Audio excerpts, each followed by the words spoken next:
Estoy hablando de Juan Jiménez Mayor, al que saludo y doy la bienvenida en RPP. Señor Jiménez Mayor, muy buenos días.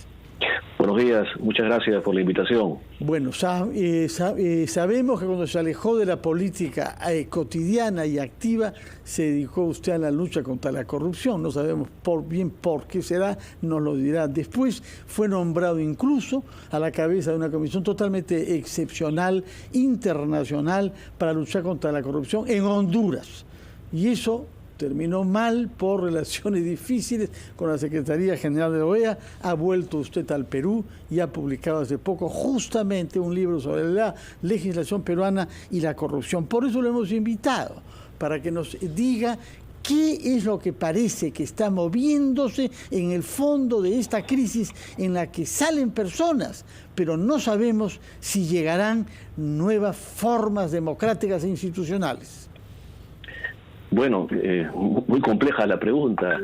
En realidad creo que estamos en una crisis de gobernabilidad, en este caso impulsada por el propio gobierno, por la incapacidad del gobierno y por la falta de dirección, y por supuesto por la permeabilidad que tiene este gobierno en no zanjar claramente con prácticas corruptas, ¿no es cierto? Y prácticas que han llegado directamente a Palacio de Gobierno. Y eso es lo preocupante. La propia primera ministra ha señalado que no se está enfrentando la corrupción dentro del Estado, y eso es un poco también, creo yo, una de las motivaciones por las cuales ella se está apartando en solidaridad con lo que ha pasado con el Ministerio del Interior, un ministerio clave para las políticas públicas nacionales. Uno de los problemas más importantes del país está en el tema de la delincuencia en el país, y creo que esto es una pésima señal. Los peruanos no merecemos estar de sobresalto en sobresalto, y ahora en una crisis que nos genera ya inclusive temor, miedo de lo que va a pasar en el país. De alguna u otra manera, la economía se estaba estabilizando, y ahora vamos a tener con este sobresalto consecuencias que todavía no podemos predecir en relación a los indicadores económicos, y ojalá que las decisiones que tome el presidente a partir de esta situación, yo diría dramática, sean las mejores y no las peores que podríamos esperar. Señor Jiménez, muy buenos días, la saluda Mabel Huertas. Mabel. A ver, hay una incapacidad reconocida por el mismo presidente de la República, que se encuentra en constante aprendizaje, y hoy, por ejemplo, el politólogo Martín Tanaka en El Comercio ensaya la respuesta a la pregunta ¿cuál es la racionalidad, ¿no?, de Pedro Castillo? ¿Cómo poder entender a este personaje? Y hay algunas acciones que pueden matizar esa racionalidad, que, a ver, pueden ser anecdóticas, pero que nos dicen mucho, ¿no?, del presidente. Decir que él evaluó y finalmente dio por concluidas las labores de la primera ministra y por lo tanto de todo el gabinete, cuando en realidad le renunciaron, ¿no? Hay aspectos que vamos encontrando en el camino que nos van dibujando un personaje. ¿Cómo lo analiza usted ante esta incertidumbre e impredictibilidad? Bueno, no soy psicólogo, pero trataré de responder la pregunta en términos más o menos políticos. Así es. Y yo creo que el presidente, efectivamente, como él mismo lo ha reconocido, no estaba preparado para gobernar. Y esto, digamos, es un reconocimiento que probablemente expresa una sinceridad, pero también es un drama para el Perú, porque el Perú está en medio de una pandemia, en una crisis política, económica, social, sanitaria, que requería y requiere funcionarios públicos debidamente preparados. Y yo encuentro 4 problemas en el presidente. El primero es un problema de capacidad. El presidente no tiene capacidad, lo ha reconocido él mismo, lo cual debería llevarnos o debe llevar al presidente a rodearse de gente, digamos, con las capacidades que permitan suplir lo que él no tiene. En segundo lugar, el presidente tiene un problema de definir lo que es el interés general. Es un gobierno que está, digamos, presidido por intereses que no son los de la población, son intereses que están vinculados a gremios, vinculados a determinados intereses particulares, ¿no es cierto? Y no el interés general, que es lo que debería siempre presidir en el gobierno. En tercer lugar, el presidente y el gobierno tienen un problema de dirección. La entidad que da dirección al Estado es el gobierno, Y sin embargo, en este caso tenemos un gobierno que no sabemos para dónde dispara, no sabemos a dónde quiere llevar al país. Y en cuarto lugar, y creo que esto es lo más grave, el presidente tiene un problema de valores. El presidente tiene un problema de saber qué es la integridad, qué es lo que debe hacer un funcionario público, qué es lo que debe hacer y no hacer un funcionario público. Esto está ausente en el gobierno. Juan Jiménez Mayor, hemos tomado nota de esa lista, estamos reflexionando sobre los 4 puntos que ha destacado usted. Yo le ruego que nos espere unos instantes, es la hora de hacer una pausa, escuchar a los anunciantes y retomamos nuestra conversación con usted. Conversando con el jurista y ex primer ministro Juan Jiménez Mayor, quien nos ha dicho que el presidente adolece de 4 carencias: 1, capacidad de gestión; 2, discernimiento para precisar el interés general; 3, dirección política; y 4, conciencia de valores y sentido de la integridad. Pero, señor Jiménez, tras estos 4 criterios que son de fondo, hay la presencia de los asesores. Y curiosamente vuestra lejana sucesora, Mirta Vázquez, ha atribuido la responsabilidad principal a esos asesores. Sin embargo, son personas que han sido escogidas por el presidente para vivir rodeados de ellos durante sus jornadas, leer los diarios, ver la televisión y escuchar la radio, puesto que él nos ha dicho que él no hace eso. Por eso, de acuerdo a su experiencia, quisiera saber cuál es el peso real que los asesores pueden tener en la toma de decisiones del jefe de Estado y en la marginación de esas decisiones de la primera ministra. Mire, qué interesante esa pregunta. Esto forma parte de lo que algunos analistas llaman el círculo de hierro que rodea a los presidentes, no solamente en Perú, sino en muchos países. Los presidentes generalmente se aíslan, es decir, están viviendo a veces realidades paralelas. Esto cuando un presidente no analiza bien lo que está ocurriendo. Y en el caso peruano podemos decir que hay una maldición en Palacio de Gobierno, porque el Palacio envuelve a los presidentes. Esta cosa cortesana que tenemos en el Perú hace que se rodea el presidente y que el presidente viva una realidad que no es, porque a veces vive de las loas, de los elogios, y el ego comienza a crecer y comienza a ver una realidad paralela. Lo que está ocurriendo en el Perú, según lo que está denunciando la primera ministra, precisamente es eso, esa cortina, ese muro, digamos, que se ha construido alrededor del presidente, que además filtra los documentos, es la aduana a través de la cual el presidente es informado y se informa.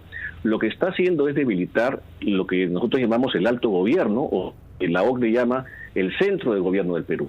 El centro del gobierno del Perú está constituido por una institucionalidad en la cual está la presidencia del Consejo de Ministros y el gabinete ministerial como los grandes asesores y conductores de la política general de gobierno. Y son estos funcionarios y estas instituciones las que tienen que llevar a cabo las políticas.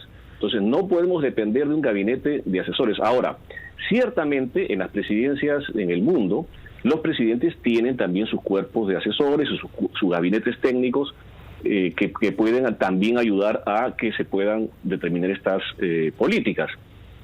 Pero esto es evidentemente una cuestión que en el Perú todavía no está organizada. Pensemos solamente, por ejemplo, en la Casa Blanca, ¿no? En la Casa Blanca hay más de 20 comisiones y entidades que asesoran directamente al presidente de los Estados Unidos.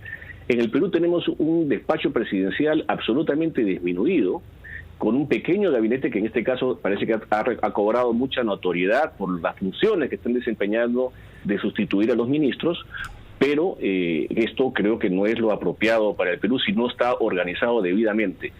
En el Perú hace falta una reforma del alto gobierno, eso es importante decirlo, es decir, de cuáles son las instancias que deberían asesorar al presidente y darle asistencia directa al presidente. Por ejemplo, yo creo que el CEPLAN, el INEI y otras instituciones deberían tener oficinas dentro de Palacio para que puedan, digamos, generar una mejor información que permita tomar mejores decisiones informadas, y sobre todo el monitoreo de las políticas públicas que el Perú necesita, porque hacemos muchas políticas, muchos planes, tenemos 66 planes registrados en CEPLAN, por ejemplo, pero ¿quién hace seguimiento a esos planes? ¿Quién hace que efectivamente esos planes se cumplan?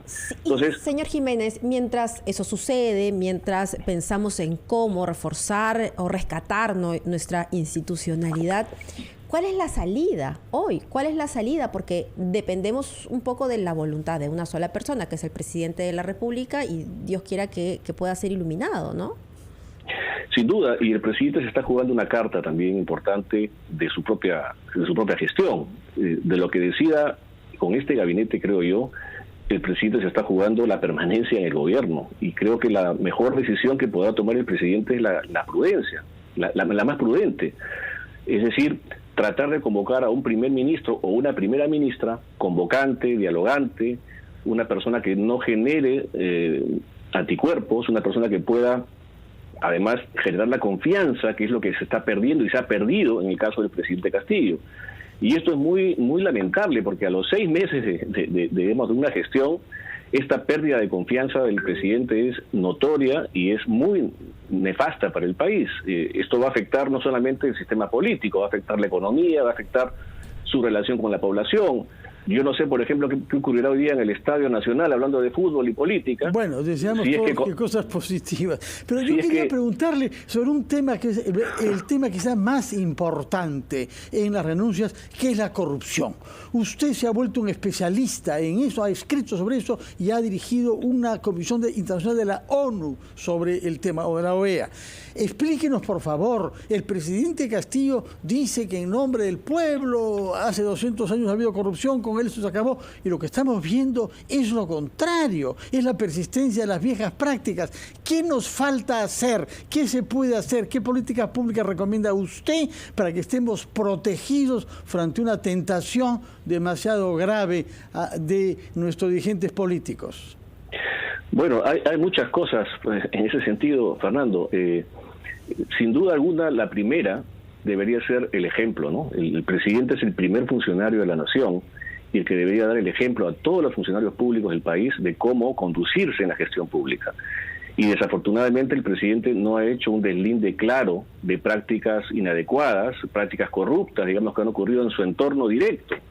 El propio presidente tiene denuncias, digamos, de haber estado traficando con influencias a partir de contratos con el Estado, y esto es gravísimo, ¿no? El presidente ha tenido circunstancias en donde no ha despachado en Palacio, ha despachado fuera de Palacio, realizando reuniones con empresarios, y no se ha dado cuenta, porque, repito, hay problemas de capacidad, digamos, de entender la integridad pública. Entonces creo que uno de los temas que tenemos que tener en cuenta como centrales es empujar al gobierno a que retome una política anticorrupción. Ojalá que el presidente pueda hacerlo, y si no, desafortunadamente creo que las salidas políticas tendrán que tomarlas el Congreso. Pero ¿quién le señala el camino, señor Jiménez? ¿El Congreso, bueno, el Contralor, la Fiscalía? ¿Quién le señala ese camino? ¿Quién ilumina el camino del presidente de la República? Bueno, el Congreso tiene una labor de dirección política también y de control político, y el Congreso debería también, a través de los golpes que recibe el Ejecutivo, darse cuenta que puede también marcar la dirección de la gestión pública en el Estado, y sin duda la Contraloría también. Pero básicamente yo creo que es un tema de identificación propia. El presidente tiene que tomar conciencia que está haciendo mal las cosas y que tiene que corregir estos aspectos que desafortunadamente están afectando al país y están afectando su credibilidad.